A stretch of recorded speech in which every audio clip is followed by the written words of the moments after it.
Hello everyone, welcome back to the grind, Journey to a Healthier Me. Today I'm going to be going over how to get started on keto for beginners, what fitness trackers to use, and how to use them. Stay tuned.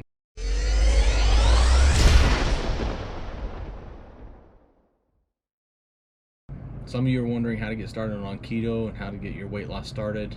Remember, the first step's always the hardest, so don't be afraid to take that first step. You'll make a few mistakes along the way, but as long as you're making progress, progress is progress, so we'll count it. First thing you're going to need to do is you're going to need to go to a keto calculator. I'll put a link down in the description for the website that I used for mine.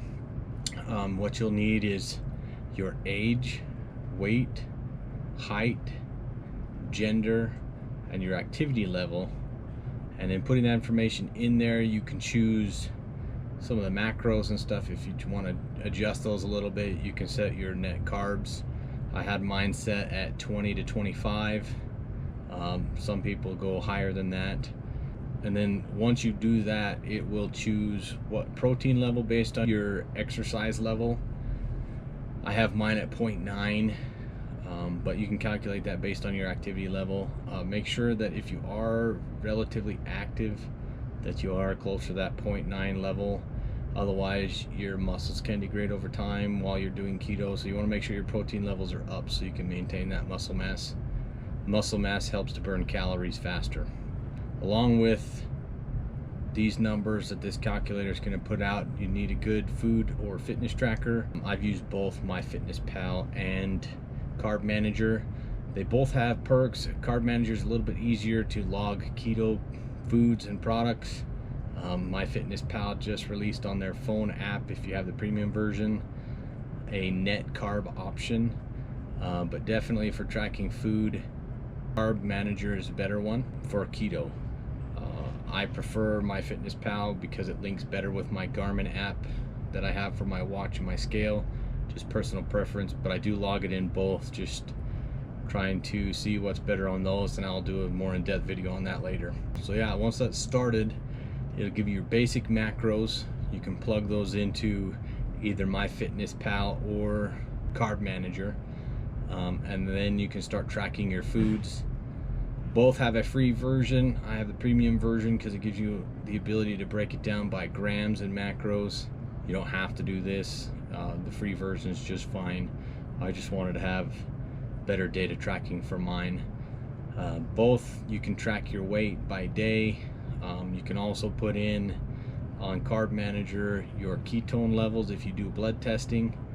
That can help you track in the early stages, if you're doing blood tests, what foods are throwing you out of keto, what foods are helping you stay in keto. I found this extremely helpful because some of the sparkling ice drinks everybody recommends were throwing me out of keto and affecting my ketosis, so I don't use those personally. You can use urine strips. They work pretty good in the beginning, but I found the blood meter to be better option for tracking my blood because of the accuracy of it. I bought mine off of Amazon. There's several companies out there. I don't have a recommendation for any of those. Mine's a Keto Sense. It's done fine, but Keto Mojo has one if you need one for blood testing. In the early on, I tested my blood more often than I do now. Now I've got a relative idea of how the foods that I eat fairly often affect my ketosis, so I don't necessarily test as often. And don't be afraid if your ketones don't test off the charts. I was kind of surprised by some of the ones on YouTube that were testing above 2. That's only ever happened for me once, and I'm not sure why. It must have just been an anomaly, but I usually average around 1.0 or right below, like 0.8. Still ketosis, but could be optimized. I don't use exogenous ketones. Some do and found results with that, but I have not. I just trying to do it on a budget. So that's kind of the basics of it.